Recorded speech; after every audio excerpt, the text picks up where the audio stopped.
चलिए आज हम लोग कक्षा 9 कामायनी के निर्वेद सर्ग का जो पुनर्मिलन भाग है उसके 10वें पद की व्याख्या करते हैं। सबसे पहले हम लोग इस पद्यांश को पढ़ते हैं और यदि इसमें कोई कठिन शब्द है तो पहले उसका अर्थ जान लेते हैं। तो आइए मेरे साथ आप भी पढ़िए। माँ जल दे कुछ प्यासे होंगे, सबका वही अर्थ रहेगा। क्या बैठी कर रही यहाँ, सबका अर्थ वही होगा। मुखर, देखिए यहाँ मुखर दिया हुआ है और यहाँ सजीवता दिया हुआ है, दोनों एक दूसरे के पर्यायवाची हैं। और मुखर और सजीवता दोनों का मतलब होता है जीवंतता। अगर आपको जीवंतता नहीं समझ में आ रहा है तो इसको ये जानिए कि जहाँ पर पहले कोई ना हो, ऐसा लगे कि निर्जन है, कोई आदमी नहीं है, लेकिन उसके बाद ऐसा लगे कि यहाँ पर आदमी हैं, तो उसको जीवंतता कहते हैं। ठीक है, तो मुखर सजीवता दोनों का अर्थ होता है जीवंतता। आइए फिर से इस लाइन को देखते हैं। मुखर जीवंतता, हो गया वही रहेगा, सूना भी वही रहेगा, मंडप भी वही रहेगा, यह वही रहेगा, रही कहाँ वही रहेगा। आत्मीयता माने अपनापन, घुली मतलब घुल गई या उत्पन्न हो गई, उस घर में वही अर्थ रहेगा, छोटा सा वही रहेगा, परिवार बना वही रहेगा। छाया एक मधुर स्वर, सबके अर्थ वही रहेंगे, उस पर श्रद्धा का संगीत बना, इनका अर्थ वही रहेगा। चलिए अब हम लोग व्याख्या करें उसके पहले थोड़ा सा 9वें पद के बारे में आप सुन लीजिए तो 10वां पद समझना आसान हो जाएगा। आपने 9वें पद में पढ़ा और देखा कि श्रद्धा अपने बेटे कुमार को बुलाती है कि देखो यहाँ तुम्हारे पिताजी पड़े हुए हैं, और कुमार दौड़ करके उनके पास जाता है। और उसके बाद क्या होता है वो इस पद्यांश में दिया हुआ है।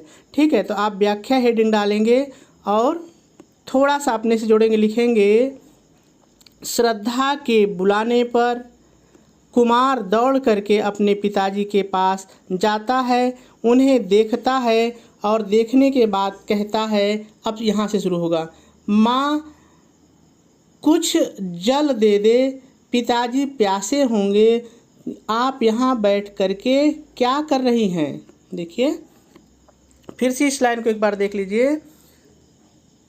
श्रद्धा के बुलाने पर कुमार अपने पिता के पास जाता है, उन्हें देखता है और अपनी माँ से कहता है, माँ कुछ जल दे दे, पिताजी प्यासे होंगे, आप यहाँ बैठ करके क्या कर रही हैं। यहाँ को पहले कर लीजिए, आप यहाँ बैठ करके क्या कर रही हैं।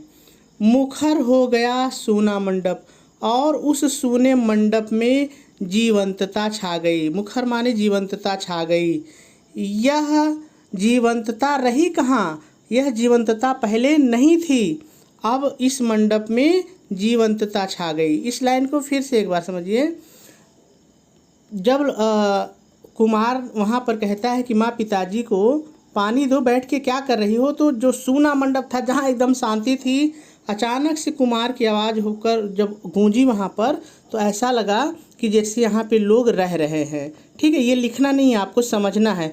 लिखना क्या है फिर से देखिए।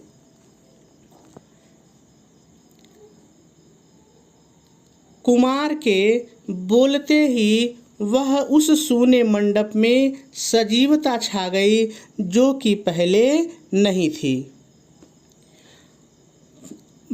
पिता पुत्र और माँ के मिलने से उनमें अपनापन उत्पन्न हो गया, आत्मीयता आ गई, अपनापन उत्पन्न हो गया, और उस घर में फिर से एक छोटा सा परिवार बन गया।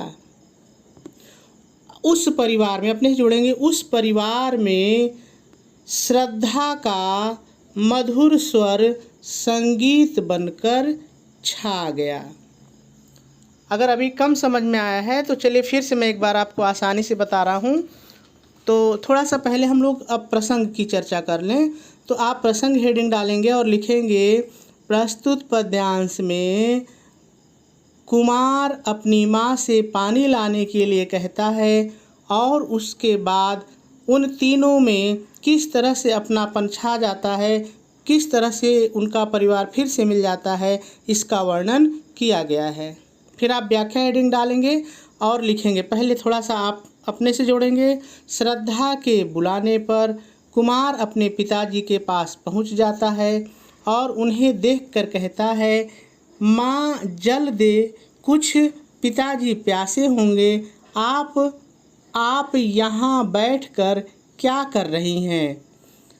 कुमार के बोलने से, ये अपने से जोड़ेंगे, कुमार के बोलने से सूने मंडप में सजीवता छा गई, यह जो पहले नहीं थी।